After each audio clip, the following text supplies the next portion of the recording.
Chapter 5. An Excellent Student? Jack froze. Basho stepped forward. When the two samurai saw him, they bowed. "Good afternoon, master," one said. "Good afternoon," said Basho. "These are my students, Kodo and Baku. I am afraid they left their passports at home today." "They are your students?" said the samurai with a scar. "Yes, excellent students," said Basho. "They have much natural talent." "Ah!" The two samurai looked at Jack and Annie with interest. "Will you share your talent with us?" one asked, smiling. "What talent?" Jack wondered frantically. "Some samurai warrior talent?" Basho saw Jack's confusion. "Perhaps you would recite one of your poems," he said. "One of our poems?" squeaked Jack. "What kind of samurai talent is that?" he wondered. "Do samurai warriors have to know poems?" "Sure," said Annie. "Here's a poem." She took a deep breath and then recited, "Twinkle, twinkle, little star, how I wonder what you are, up above the world so high, like a diamond in the sky." The samurai with a scar nodded. "Very good, Kodo," he said. "The little star twinkles like a diamond." The other samurai closed his eyes, as if he were seeing the star. Yes, yes, very good," he said. "A sparkling diamond high above the world. Excellent."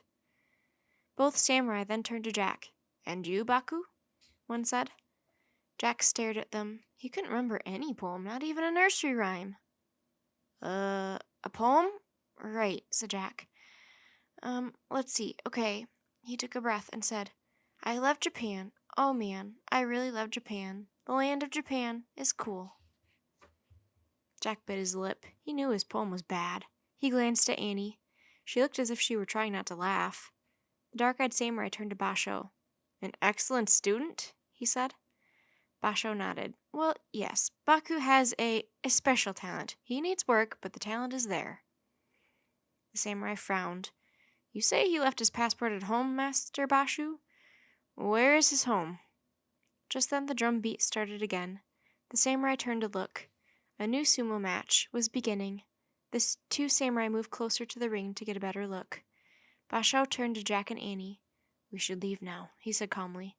"I will take you to my home, where you will be safe."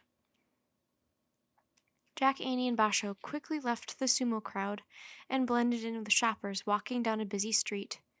Peddlers carried long poles over their shoulders with baskets swinging on the ends. They shouted about their wares: "Shoes and socks, cakes and pastries, rope and twine." One woman had a large box strapped to her back. "Books! Books!" she shouted. "No, thank you," said Jack. He loved books, but he kept going. He was afraid the samurai might show up again at any moment. A boy carried bird cages and shouted, "Birds! Birds!" Suddenly Jack felt a hand on his shoulder. He nearly had a heart attack, but it was just Basho. "I live that way," said Basho, pointing, "over the bridge." Jack and Annie walked with Basho over a small narrow bridge that crossed a canal. Basho led them past a temple, then past small bamboo houses with chickens in their yards. Little children were spinning tops on the dusty ground. One called out, "Hello, Master Basho." Basho smiled and waved. Then Jack and Annie walked with Basho along the dirt path bordering the river. Tall pine trees lined the river bank. A dry wind blew leaves and pine needles into the shallows. Jack started to breathe more easily. He felt safe now. The trail grew more narrow. The sun slipped behind the tops of the trees. Jack was eager to get to Basho's castle. He looked for a steep roof and high stone walls like the castles of the samurai. Through the deepening shadows of twilight, Basho led them to a clearing not far from the river. At the center of the clearing was a pond, overgrown with weeds. On the far side of the pond, moss-covered stones led to the door of a tiny hut.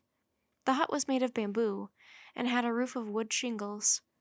Next to the small hut was a large plant with droopy green leaves. "Welcome to my castle," said Basho.